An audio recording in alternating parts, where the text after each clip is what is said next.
കഷ്ടാനുഭവ ആഴ്ചയിലേക്ക് നാം ഓരോ വർഷവും പ്രവേശിക്കുമ്പോൾ വിശുദ്ധിയുടെ പടവുകളിലേക്ക് കയറുവാനുള്ള പരിശ്രമമാണല്ലോ അത്. നമ്മെ മുറുകെ പറ്റുന്ന പാപങ്ങളിൽ നിന്നും പാപബന്ധനങ്ങളിൽ നിന്നും നമ്മുടെ ജീവിതത്തെ നിരാശയിലേക്ക് നയിക്കുന്ന ദുർമോഹങ്ങളിൽ നിന്നും ലോകത്തിൻ്റെ എല്ലാ ചതിയിൽ നിന്നും നമ്മെ തന്നെ സ്വതന്ത്രരാക്കി ക്രിസ്തുവിലുള്ള സമാധാനം നമ്മിൽ ഉറപ്പിക്കുവാൻ നാം ഇതുവഴി പരിശ്രമിക്കുകയാണല്ലോ. ദൈവത്തിൻ്റെ സമാധാനം, പൂർണ്ണ സമാധാനം നമ്മുടെ ജീവിതത്തിൽ, നമ്മുടെ ഹൃദയങ്ങളെയും നമ്മുടെ നിലവുകളെയും എന്നുമെന്നും ഭരിക്കേണ്ടതിനായി നമുക്ക് ദൈവത്തോട് പ്രാർത്ഥിക്കാം.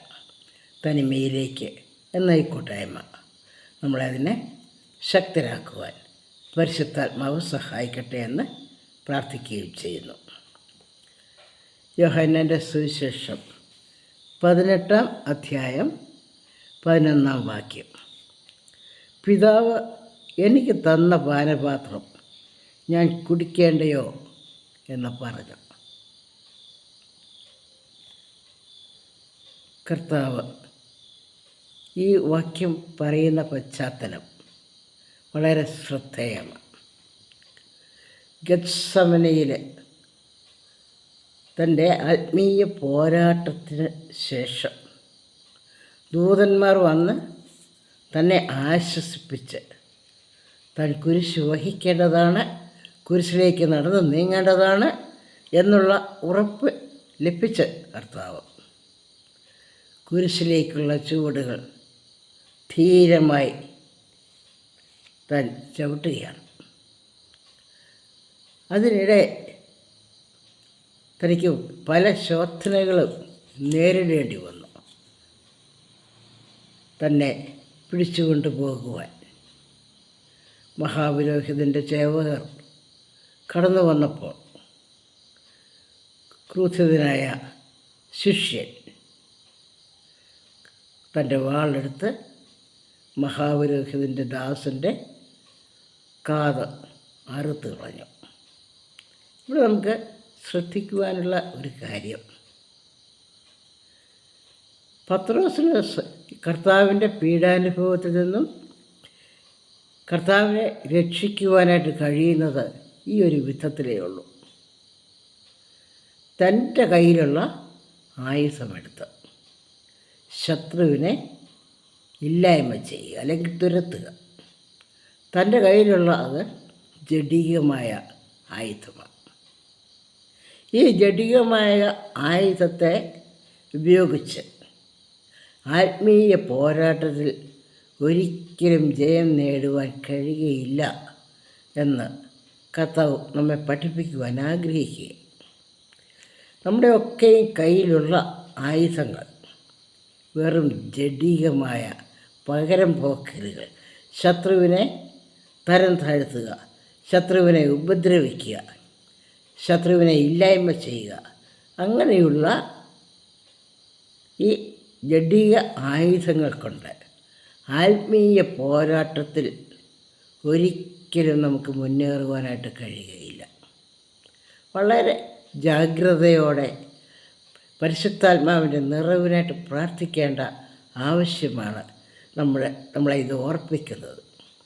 നാം ജീവിക്കുന്ന സാഹചര്യം എന്തെങ്കിലും ആയിക്കോട്ടെ, നാം പ്രവർത്തിക്കുന്ന മേഖലകൾ ഏത് തരത്തിലുള്ളതുമായിക്കോട്ടെ, ഇവിടെയൊക്കെയും നമുക്ക് എടുത്ത് ഉപയോഗിക്കുവാനുള്ള ആയുധം, ശത്രുവിനെതിരെയുള്ള ആയുധം എന്താണെന്ന് നമുക്കൊന്ന് സ്വയം ശോധന ചെയ്യാം. ജഡികമായ ആയുധം കൊണ്ടാണോ അതോ ശത്രുവിനോട് എതിർത്ത് തോൽപ്പിക്കുവാൻ ശക്തമായ ആത്മീയ ആയുധമാണോ? കർത്താവ് മാത്രമേ പറഞ്ഞിട്ടുള്ളൂ, ഞാൻ ലോകത്തെ ജയിച്ചിരിക്കുന്നുവെന്ന്. വേറെ ആരും പറയുവാനായിട്ട് ചരിത്രത്തിൽ ഇന്നുവരെയും സാധിച്ചിട്ടില്ല. യേശുക്രിസ്തു ലോകത്തെ ജയിച്ചത് പിതാവ് തനിക്ക് തന്ന പാനപാത്രം കുടിച്ചതിലൂടെ. അത് പിതാവിൻ്റെ ഹിതമാണ്. പിതാവിൻ്റെ നിയോഗമാണ്. അത് മനസ്സിലാക്കിയാണ് കർത്താവ് പത്രോസിനോട് പറയുന്നത്, നിൻ്റെ വാള അങ്ങ് ഉറയിൽ വെച്ചേരെ, അത് ഇവിടെ എടുക്കേണ്ട കാര്യമില്ല. ഇത് ആത്മീയ പോരാട്ടമാണ്. ആത്മീയ പോരാട്ടത്തിൽ ജഡിക ആയുധങ്ങൾ ഒരിക്കലും വില പോവില്ല എന്നുള്ള സത്യം നാം ഓർത്തിരിക്കുന്നത് നമ്മുടെ ശുശ്രൂഷയിൽ നമ്മെ സഹായിക്കുക വളരെ സഹായമാണ്. ജഡികമായുള്ള നമ്മുടെ ആയുധങ്ങൾ ശത്രുവിനെ ഇല്ലായ്മ ചെയ്യുവാൻ എന്തെല്ലാം നമുക്ക് നനയ്ക്കുവാനായിട്ട് സാധിക്കും. സാത്താൻ വളരെ ശക്തനാണ്. ശത്രുവിനെതിരെയുള്ള ദുഷ്പ്രചരണങ്ങൾ, നുണപ്രചരണങ്ങൾ, ശത്രുവിനെ തരം താഴ്ത്തുവാനുള്ള പ്രയത്നങ്ങൾ, ശത്രുവിനെ ഇല്ലായ്മ ചെയ്യുവാൻ, തുരത്തുവാൻ ഉള്ള ഗൂഢാലോചനകൾ എന്നിങ്ങനെ എന്തെല്ലാം തന്ത്രങ്ങളാണ് മനുഷ്യ ജീവിതത്തിൽ മാനുഷിക ബുദ്ധി അനുസരിച്ച് നാം പ്രവർത്തിക്കുമ്പോൾ നാം പ്രയോഗിക്കുന്നത്. നമുക്ക് നമ്മെ തന്നെ ഒന്ന് ശോധന ചെയ്യാം. നമ്മുടെ ശുശ്രൂഷ മേഖലകളിൽ നാം ശത്രുവിനോട് എതിർക്കുവാൻ ഏത് ആയുധമാണ് എടുത്ത് ഉപയോഗിക്കുന്നത്? പിതാവ് ഓരോരുത്തർക്കും തന്നിരിക്കുന്ന പാനപാത്രം എന്തെന്ന് തിരിച്ചറിയുന്നത് അവരവരുടെ നിയോഗമാണ്. അത് മനസ്സിലാക്കണമെങ്കിൽ എളുപ്പമല്ല. ഗത്സമനയിലെ രക്തം വിയർക്കുവോളം കർത്താവ് പോരാടേണ്ടി വന്നു. കർത്താവിനോടൊപ്പം നിൽക്കുവാൻ മാനുഷിക സഹായം കർത്താവ് ആഗ്രഹിച്ചു. പക്ഷേ ശിഷ്യന്മാർ എല്ലാവരും അവർ ക്ഷീണിതരായിരുന്നു. അവരുടെ ആത്മാവ് ഒരുക്കമുള്ളതാണെന്ന് കർത്താവ് മനസ്സിലാക്കി. പക്ഷേ അവരെ ബലഹീനമായ ജഡത്തിൽ ജീവിക്കുന്നവരാണ്. ബലഹീനമായ ജഡത്തിൽ ജീവിച്ചുകൊണ്ട് കർത്താവിനോട് ചേർന്ന് നിൽക്കുവാൻ പലപ്പോഴും നമ്മുടെ വിശ്വാസ ജീവിതത്തിൽ നാം പരാജയപ്പെട്ടു പോകുന്നു എന്നുള്ളത് കർത്താവ് ലോകത്തിന് വെളിപ്പെടുത്തി തരികയാണ്. തൻ്റെ ജീവിതത്തിൽ താൻ എന്തിനാണ് ലോകത്തിൽ വന്നത്? തൻ്റെ ജീവനെ തന്നെ ബലിയായിട്ട് സമർപ്പിക്കുവാൻ. ആ സമർപ്പണ ശുശ്രൂഷ എങ്ങനെയാണ് ചെയ്യേണ്ടതെന്നുള്ളത് പിതാവാണ് നിശ്ചയിക്കുന്നത്. കൂടെയുള്ള മനുഷ്യരല്ല, മാനുഷിക ബുദ്ധിയല്ല കർത്താവിൻ്റെ നിയോഗത്തെ ബലപ്പെടുത്തുവാനായിട്ട് പര്യാപ്തമായിട്ടുള്ളത്. കർത്താവിൻ്റെ നിയോഗത്തെ ബലപ്പെടുത്തുന്നത് ഉയരത്തിൽ നിന്നുള്ള ശക്തി മാത്രമാണ്. ഉയരത്തിൽ നിന്നുള്ള ദൂതന്മാർ കർത്താവിനെ ആശ്വസിപ്പിക്കുവാൻ വന്നുവെന്ന് നാം മർക്കോസിൻ്റെ സുവിശേഷത്തിൽ വായിക്കുന്നുണ്ടല്ലോ. വേദന സഹിക്കുവാൻ, വേദനയിൽ കൂടെ കടന്നു പോകുവാൻ ദീർഘനേരം പിതാവായ ദൈവം അനുവദിച്ചു എന്നുള്ളതാണ് ശ്രദ്ധേയമായ കാര്യം. ഗത്സമനയിലെ വേദനയിൽ നിന്നും ഒഴിഞ്ഞു പോകാൻ പിതാവ് സമ്മതിച്ചില്ല. അതിനുശേഷമാണ് പിതാവായ ദൈവം സ്വർഗത്തിൽ നിന്നും ദൂതന്മാരെ അയച്ച് കർത്താവിനെ ആശ്വസിപ്പിക്കുന്നതും ബലപ്പെടുത്തുന്നതും. ആ ബലത്തോടെ ശത്രുവിനെ നേരിടുവാൻ ഒരുമ്പെടുന്ന കർത്താവിനെ സഹായിക്കുവാൻ, എതിരാളികളെ ഇല്ലായ്മ ചെയ്യുവാൻ പത്രോസിൻ്റെ കയ്യിലുള്ളത് വാളാണ്. ജഡികമായ ആയുധങ്ങൾ കൊണ്ട് ഒരിക്കലും ആത്മീയ പോരാട്ടത്തിൽ വിജയം നേടുവാൻ കഴിയുകയില്ല. പാപത്തെയും ലോകത്തെയും ജയിച്ച കർത്താവാണ് നമ്മോട് കൂടെ ഉണ്ടായി, നമ്മുടെ വഴികാട്ടിയായി നമുക്ക് വഴിയും സത്യവും ജീവനുമായി തീർന്നത്. നിത്യജീവനിലേക്കുള്ള പ്രവേശനം നമുക്ക് ഈ പോരാട്ട ജീവിതത്തിലുള്ള വിജയത്തിൽ കൂടി മാത്രമേ സാധിക്കുകയുള്ളൂ. ഇവിടെ നാം അല്പകാലത്തേക്ക് മാത്രം ജീവിക്കുന്നവരാ. നിത്യമായ ജീവിതമാണ് നാം കാക്ഷിക്കുന്നത്. ആ നിത്യമായ ജീവിതത്തിൽ പ്രവേശിക്കുവാൻ ഈ പോരാട്ട ജീവിതമാണ് നാം കടന്നു പോകേണ്ടത്. പിതാവ് എനിക്ക് തന്ന പാനപാത്രം ഞാൻ കുടിക്കേണ്ടയോ? നമ്മുടെ ഓരോരുത്തരുടെയും വ്യക്തി ജീവിതത്തിൽ സ്വർഗീയ പിതാവ് നമുക്ക് തന്ന പാനപാത്രം ഏതെന്ന് നമുക്കൊന്ന് ശോധന ചെയ്യാം. ഇത് പിതാവ് തന്ന പാനപാത്രമാണെങ്കിൽ അത് കുടിക്കുവാൻ നമുക്ക് എന്താ മടിയുള്ളത്? ദുഃഖത്തിൻ്റെ പാനപാത്രം കർത്താവിൻ്റെ കയ്യിൽ തന്നാൽ എന്ന ഒരു ഭക്തഗീതം വിശ്വപ്രസിദ്ധമാണല്ലോ. നാളുകളായി നാം വളരെ ഭക്തിയോടും ആദരവോടും കൂടെ ഏറ്റുചൊല്ലുന്ന ഒരു പാട്ടാണ്.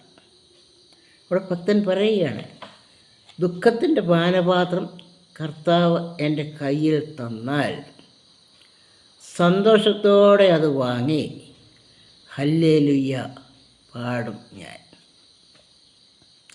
നമ്മുടെ പോരാട്ട ജീവിതം, ഈ ലോകത്തിലെ പോരാട്ട ജീവിതം എന്താണ്? നാം ദൈവത്തിനുള്ളവരാണെന്ന് നമുക്കറിയാം. ഈ ലോകം മുഴുവനും സാത്താൻ്റെ അധീനതയിൽ ഉള്ളതാണെന്ന് നമുക്കറിയാം. ഇവിടെ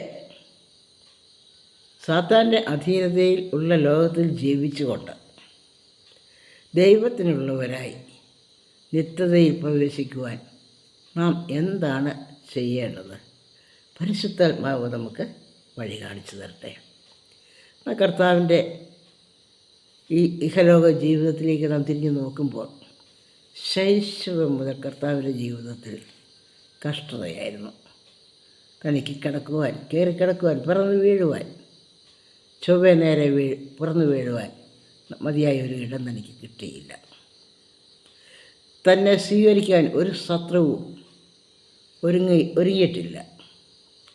മാത്രമോ ശിശുവായ യേശുവിനെയും കൊണ്ട് മിസ്രയീമിലേക്ക് പലായനം ചെയ്യേണ്ടി വന്നില്ലേ യോസഫിനും മറിയയ്ക്കും?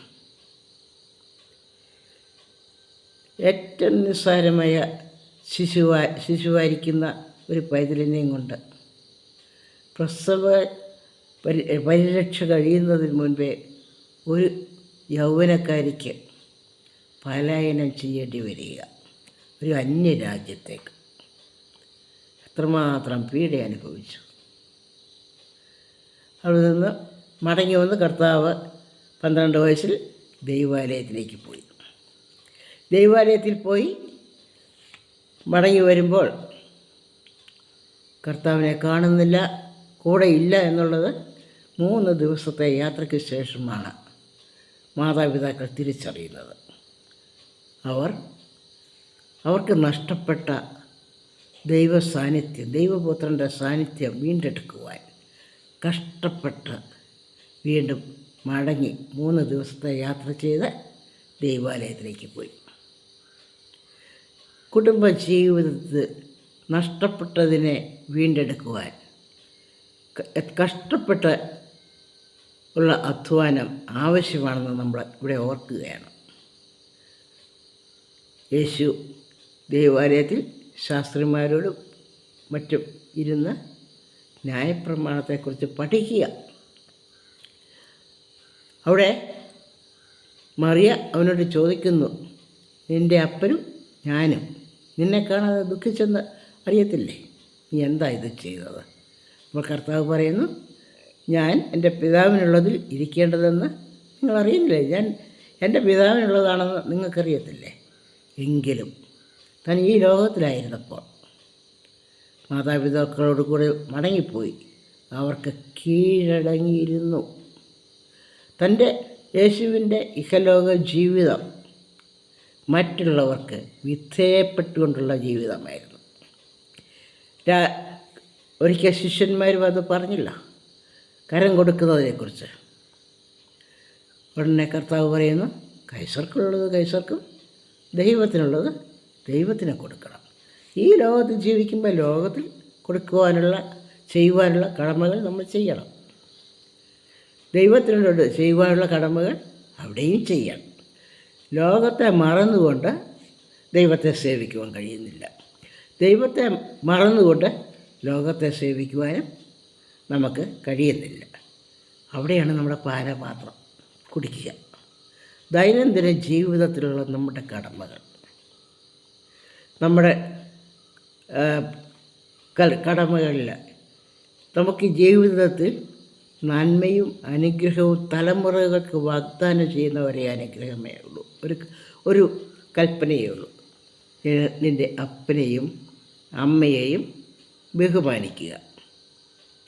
നിൻ്റെ അപ്പനെയും അമ്മയെയും ബഹുമാനിക്കുന്നതിൽ കൂടെ നിൻ്റെ തലമുറകളാണ് അനുഗ്രഹിക്കപ്പെടുന്നത്.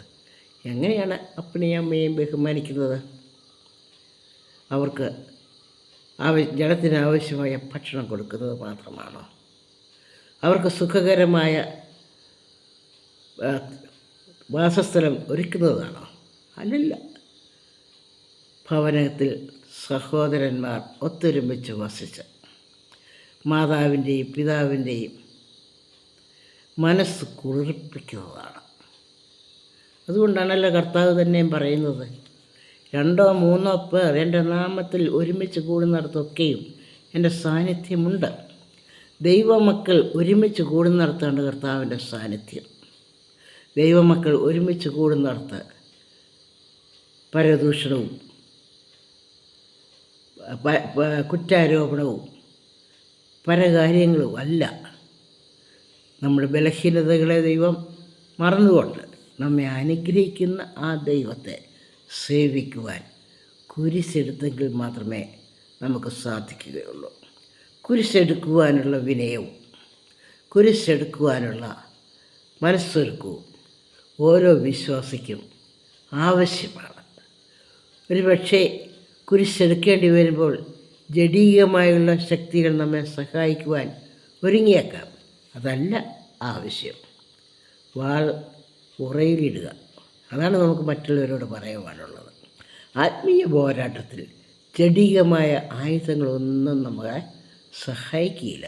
നമ്മളെ നിത്യതയിൽ നമ്മളെ എത്തിക്കുന്നത് ആത്മീയ ജീവിതത്തിൽ കുരിശെടുത്തുകൊണ്ട് ദൈവകൽപ്പനകൾക്ക് വിധേയപ്പെട്ടുകൊണ്ട് ദൈവകൽപ്പനകളെ അനുസരിച്ചുകൊണ്ട് ഈ ലോക ജീവിതം നയിക്കുന്നതിൽ കൂടെ മാത്രമേ സാധിക്കുകയുള്ളൂ. സഹോദരങ്ങൾ, ഒത്തൊരുമിച്ച് വസിക്കുവാൻ നമുക്ക് ഇടയാകട്ടെ. ആരാണ് വലിയവൻ? അതാണ് സഹോദരങ്ങളുടെ ഇടയിലുള്ള ഇന്നത്തെ ഒരു പോരാട്ടം. എല്ലാവരും സമന്മാരാണ്. എല്ലാവരും മാതാപിതാക്കൾ എല്ലാവരെയും ഒരേപോലെ സ്നേഹിക്കുന്നവരാണ്. ബലഹീനരായ നാം ദൈവത്തോട് പ്രാർത്ഥിക്കുമ്പോൾ ദൈവം ബലവാന്മാരെ നമ്മെ സഹായിക്കുവാൻ ഒരുക്കുന്നു. ആരും ഒരു വ്യക്തിയും തന്നിൽ തന്നെ സംതൃപ്തരല്ല. പരാശ്രയം കൂടാതെ ആർക്കും ഈ ലോകത്തിൽ ജീവിക്കുവാൻ കഴിയുന്നതുമല്ല. അതിനാൽ ദൈവ സാന്നിധ്യം നമ്മോട് കൂടെ ഇരിക്കുവാൻ, ദൈവകൃപ നമ്മുടെ ജീവിതത്തിൽ ഉണ്ടാകുവാൻ, താഴ്മയോടെ ഈ ലോക ജീവിതം കഴിക്കുവാൻ ദൈവത്തിൻ്റെ പരിശുദ്ധാത്മാവ് നമ്മെ സഹായിക്കണമേ എന്ന് പ്രാർത്ഥിക്കാം.